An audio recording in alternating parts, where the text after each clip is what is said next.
vamos só fingir que nada disso aconteceu. Salve, telanautas! Esse sou eu, Heitor Teixeira, aqui de volta pra gente dar prosseguimento com as análises, os reviews, aquelas coisinhas que a gente vai destrinchando a respeito de tudo que a gente pensa, ou que eu penso, a respeito dos episódios de Star Trek. Dessa vez a gente tá falando sobre Star Trek Strange New Worlds, que tá na sua 4ª temporada e chegou no 5º episódio, metade da temporada, com um acidente de transporte nível 5, ou Level 5 Transporter Accident, ou o também conhecido episódio com os Muppets. Mas qual é que é a lógica por trás disso, se é que tem alguma? E eu vou dizer pra vocês que a palavra lógica é justamente a chave pra gente entender a questão desse problema. E também vou falar pra vocês que, em certa medida, a culpa da existência desse episódio aqui tá lá em The Cage. Mas antes de mergulhar de fato nesse assunto, primeiro vamos colocar ordem na casa. Já que não dá pra dizer que uma série que chegou fazendo o que essa faz na sua 4ª temporada possa tá pegando a sua audiência de surpresa, não é mesmo? Se a gente tivesse no 3º, 4º episódio da primeira temporada, realmente ia ser algo que se dissesse, eu não vi essa chegando. Mas nessa altura do campeonato, eles já fizeram tanto dessas que meio que é de se esperar daqui pra frente. Porque se lá atrás o Akiva Goldsman em algum momento chegou pra tentar convencer a galera do topo a produzir uma série dizendo por que a gente simplesmente não faz Star Trek, essa proposta se perdeu no tempo há muito tempo depois que essa galera amanheceu e comeu o cereal do Costinha. Já tivemos dinossauros, espíritos espaciais, resort com decoração de cannabis e até falta de saturação. Cada um se inspirando, homenageando ou simplesmente roubando o mojo de alguma produção aleatória bem sucedida do passado. Dessa vez, então, o importunado da vez foi Jim Henson e os seus bonecos. Eu, já tendo largado mão desse negócio de ficar dando murro em ponta de faca, resolvi de fato julgar os episódios por aquilo que eles me entregam e não pelo que eu queria que eles me entregassem. E é claro que dessa vez aqui não vai ser diferente. A primeira coisa que você talvez se pergunte é, será que essa história, essa proposta faz algum sentido? Já que o episódio até tenta colocar essa proposta fora da casinha dentro de um envelope onde as coisas até têm uma explicação. Mas será que essa explicação realmente funciona? Eu vou falar sobre isso já, mas por enquanto, vamos falar do episódio sem cobrar isso dele. Porque uma vez que a historinha absurda se apresente, ela pede pra você ignorar todas as coisas que possivelmente não façam sentido ou que, a princípio, talvez te incomodem, para que você possa ter a oportunidade de se divertir com a historinha de hoje que eles escolheram contar dessa vez. E é claro, uma vez que você tenha de fato escolhido participar, no fim das contas vai sobrar aquela questão do se o passeio em si te agradou ou não, se te acrescentou alguma coisa ou não. E se nos episódios anteriores, mesmo com eles tendo lá seus problemas de coisas que eu julgo que não são necessariamente coisas bem-vindas para um episódio de Star Trek, para uma série de Star Trek, eu ainda decidi ver o copo meio cheio, tentando aproveitar o lado bom, mas dessa vez eu vou falar para vocês que o desafio foi bem maior. Eu tentei ver o que eles estavam me oferecendo e seguir aquele conselho que já foi dado pelo próprio Leonard Nimoy em uma de suas tantas entrevistas ao longo da vida, dizendo que você, quando assiste Star Trek, deve se perguntar onde Star Trek está querendo me levar hoje. E eu estava disposto a descobrir. Então eu juro que eu tentei de fato manter o coração aberto para estar apto a receber qualquer ideia bastante diferentona ou talvez até inteligente que morasse ali embaixo da superfície daquele algo que talvez em primeira instância me afaste um pouco. Mas mesmo sendo obrigado a dar o braço a torcer e dizer para vocês que o episódio de longe não é algo necessariamente vazio, essa mensagem que mora ali embaixo teve uma dificuldade tremenda de conseguir chegar a me alcançar na superfície. Porque basicamente o que eu tô vendo é uma repetição da fórmula. Os caras quiseram usar a mesma receita de bolo de um episódio que nem o do navio fantasma ou do resort etílico. Seja o de terror ou o de comédia à lá Se Beber Não Case, Cara, Onde Tá Meu Carro. Basicamente o que eles fizeram foi repetir a mesma coisa, alcançando os mesmos objetivos de usar uma trama meio metida besta, meio fantasiada de um outro algo, um outro gênero, para no fundo, no fim das contas, explorar o lado mental e sentimental de um dos seus personagens, dessa vez focado em um deles, não em um grupo.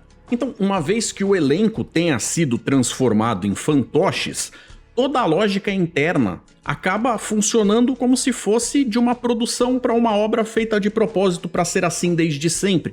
Do mesmo jeito que aconteceu com o episódio musical, aonde uma vez que eles tenham dado aquela desculpa esfarrapada de que depois daquele fenômeno ter feito com que eles fossem meio que banhados por uma espécie de radiação que fazia com que eles se comportassem como se estivessem dentro da lógica de um musical, tudo a partir daquele momento seguiria aquelas regras. Aqui é basicamente a mesma coisa, com eles seguindo as regras de um mundo onde bonecos são de verdade. Então eu esperaria situações engraçadas, leves, com gags emendada umas nas outras, que fizessem com que uma história dessas pudesse de fato ser agradável de ser assistida. Só que eu também sou obrigado a dizer pra vocês que a quantidade de situações incômodas ou de coisas que estavam chamando minha atenção para outros detalhes que não necessariamente os que estavam sendo apresentados ali foram se somando numa velocidade tamanha que eu não consegui aproveitar o que eles estavam me oferecendo simplesmente pelo que eles estavam me oferecendo, que deveria ser o certo para um episódio como esses. É sempre uma proposta complicada para você dentro de uma franquia bem estabelecida, onde as pessoas têm expectativas muito bem formadas do que receber dali, você fica chamando a atenção delas para outros detalhes com outras regras de funcionamento e depois reclamar que uma pessoa dessas não tenha aproveitado de forma plena a experiência que foi apresentada porque ela diverge completamente da proposta de sempre nesses 60 anos de franquia. Eu tava tentando conseguir ver aquilo como se aquilo fosse uma obra qualquer, não cobrando daquilo que aquilo fosse Star Trek. Mas é difícil. E como eu disse, de certa forma, a culpa de tudo isso é do episódio não aprovado para ser o piloto da série The Cage. Sabe por quê? Porque tanto lá, como no primeiro episódio piloto de fato, onde o personagem do Spock ainda estava em construção, ele ainda era uma obra inacabada, era uma coisa que estava meio que no esboço, no rascunho, ele sorri. E aí os caras, muito espertos, muito inteligentes, olharam para aquilo como uma oportunidade de falar, pera lá, e se isso não fosse simplesmente um erro ou algo que destoa do como o personagem é apresentado em todo o resto da franquia, mas representasse um período prévio onde esse personagem, em construção, ainda estava lutando para se tornar o Vulcano que a gente veio a conhecer depois, na série clássica e dali para frente. O problema é que essa ideia até renderia e seria bem aproveitada na mão de bons escritores, roteiristas que mantivessem a continuidade e fizessem a coisa de um jeito que ela ornasse com todo o resto da proposta. O problema é que esse, pra mim, não é o caso, fazendo com que a sensação de quebra de continuidade seja muito perceptível e, portanto, incômoda. E aí vem aquele negócio, como a gente escuta a galera falando no fandom de tempos em tempos, espalhados, caolá, seja nos comentários dos vídeos aqui ou nos tantos fóruns e grupos espalhados por aí, que a galera costuma apontar, e eu concordo, que se a gente estivesse falando de uma série com temporadas de 20 e tantos episódios, 22, 25, 26 ou 29, como chegou a ser o caso lá da série clássica, um episódio com essas características também seria visto como uma coisa problemática, mas meio que a galera reclamaria menos por estar recebendo mais daquilo que de fato gosta, com algo assim meio que passando desapercebido ou tendo mais facilidade de ao menos tentar passar desapercebido. Mas quando a gente tá falando de uma temporada de 10 episódios e a gente chega no 5º episódio e eles ainda estão tentando fazer algo que parece qualquer outra coisa, mas não necessariamente trabalhando em cima do espírito raiz de Star Trek e sci-fi como sendo o foco da coisa, complica, né, galera? Aí fica aquela sensação de, será que isso pode ser considerado como propaganda enganosa? Porque como eu falei logo no começo do vídeo, os caras já estão na 4ª temporada. Dizer que eu tô sendo pego desprevenido com as calças da mão, não sei se é justo. Mas sabe aquele conceito que diz me engane uma vez e a vergonha será sua? Me engane 2 e a vergonha será minha? Pois é. Sendo assim, eu classificaria então esse episódio como um que a história proposta até funciona. Porque, de fato, se você assistir o episódio inteiro, você vai ver que no fim não tem muito do que reclamar, porque por mais maluca que seja a história, eles arranjaram um jeito de fazer ela caber sem estragar nada do que tá lá. Agora a pergunta é, será que convence? Será que funciona? Porque vamos pensar em custo-benefício. Imagina na sala de roteiristas, durante aquele brainstorm, a galera naquela chuva, aquele toró de pitaco, dizendo algo do seguinte tipo: nós vamos fazer algo ousado pra caramba, que pode ferir a percepção do público e a credibilidade do produto. O que a gente vai alcançar no final vai valer a pena? Dessa vez a resposta pra mim foi não. É um episódio inócuo. Eu tô falando pra vocês, no fim das contas ele não quebra e não estraga nada. Mas quebrar ou estragar alguma coisa é um conceito relativo. Com uma base de fãs já tão dividida, vale a pena se enfiar numa meleca dessas? Eu quero deixar claro que essa é apenas a minha humilde opinião e eu não tô tentando convencer ninguém de absolutamente nada. Se você é uma das pessoas que adorou, curtiu pra caramba o episódio, que bom, mais força pra você. No entanto, eu vou dizer uma coisa pra vocês com todo o respeito, porque quando a gente pega alguém que basicamente curte toda e qualquer coisa que tem o nome Star Trek, eu sou obrigado a dizer pra você, se esse é o seu caso, vamos lembrar daquela... Sabe a parte da canção que diz... E que você descubra que rir é bom, mas que rir de tudo é desespero. Vamos ter critério, né, galera?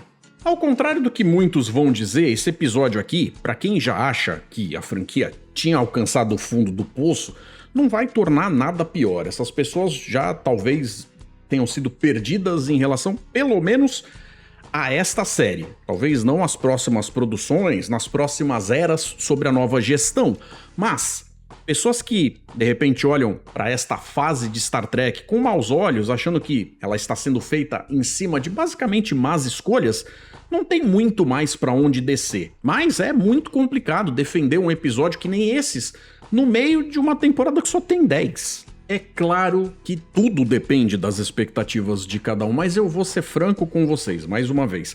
Se você achou esse episódio maravilhoso, eu sinto informar, mas Star Trek não é exatamente o que você curte. E tudo bem, eu acho.